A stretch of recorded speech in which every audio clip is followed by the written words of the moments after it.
இந்த புதிய தலைமுறை பாலிமருக்குலாம் தயவு செஞ்சு தயவு செஞ்சு ஒரு காலில் கூட வேண்டிக்கிறேன்டா. தயவு செஞ்சு இந்த கேப்ஷன் கொடுக்குறீங்கல்ல, ஓகேவா? நீங்களா ஒரு கேப்ஷன் ஒன்று கிரியேட் பண்ணி கொடுத்துருங்க, ஓகேவா? அதுக்கப்புறம் அதை வச்சுக்கிட்டு இந்த டிவி பசங்க எதையாவது சொல்லிட்டா அந்த அவங்க ஆப்போசிட் 2 பேர் இருக்காங்கல்ல, அப்படியே கடிச்சு கொத்தற மாதிரி வந்து நிக்கிறாங்க, ஓகேவா? நேற்று முதல்வர் அவர்கள் வந்து சைதாப்பேட்டையில் இருக்கக்கூடிய அந்த ஹாஸ்டலுக்கு போய் ஆய்வு மேற்கொண்டாருங்க. அது சம்பந்தப்பட்ட ஏதாவது ஒரு கேப்ஷன் கொடுத்தா பரவாயில்ல.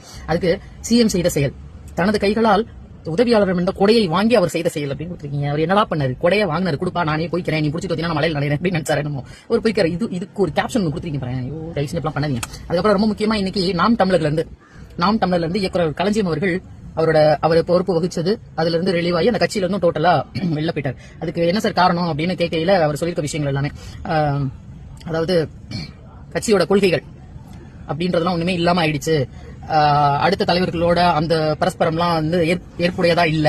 இதை மீறி தனிப்பட்ட தாக்குதல்கள், அடுத்தவர்கள் மீது இந்த மாதிரியான ஒரு அபியூசிவான பேசுறது எல்லாமே வந்து எனக்கு பிடிக்கல, அதனால நான் வந்து விளைவிக்கிறேன் அப்படின்ற மாதிரி சொல்லியிருக்காரு.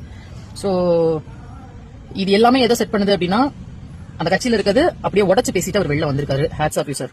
அதான் சார் நாங்களும் சொல்றோம், ஓகேவா? உங்களோட கொள்கை கோட்பாடெல்லாம் இப்பெல்லாம் ஒண்ணுமே இல்லாம ஆயிப்போச்சுடா நான் டம்ளர்ல. நீங்க பண்றது எதுவும் சரியில்லை, அடுத்தவங்க அபியூஸா மட்டும் தான் பேசுறீங்க அப்படின்னு நாங்க சொன்னா எங்களை கடிச்சு கொதற வராங்க சார். உங்களையும் கடிச்சு கொதருவாங்க, நீங்க வெளில போயிட்டீங்களா உங்களையும் கடிச்சு கொதருவாங்க. இனிமேலாவது திருந்துங்கடா, திருந்துங்க, ஓகேவா? ஒருத்தர் அப்படியே நம்ம வந்து கெட்ட வார்த்தையில பேசிட்டு அப்படி இழிவுபடுத்தி பேசிட்டு வாடா போடான்னு பேசிட்டு டேஷ்லவே பேசிட்டா பெரிய டேஷ்லாம் கிடையாது, ஓகேவா? அமைதியா இருக்கிறவன் பேசுறவனை விட very dangerous, very very dangerous. அதனால இந்த கத்தி கதறி அப்படிலாம் கூறதை விட்டுட்டு ஏதாவது ஆக்கப்பூர்வமா செய்ய முடியுமான்னு பாருங்க. தயவு செஞ்சு இப்படி கேவலமா கத்தாதீங்க, ஓகேவா?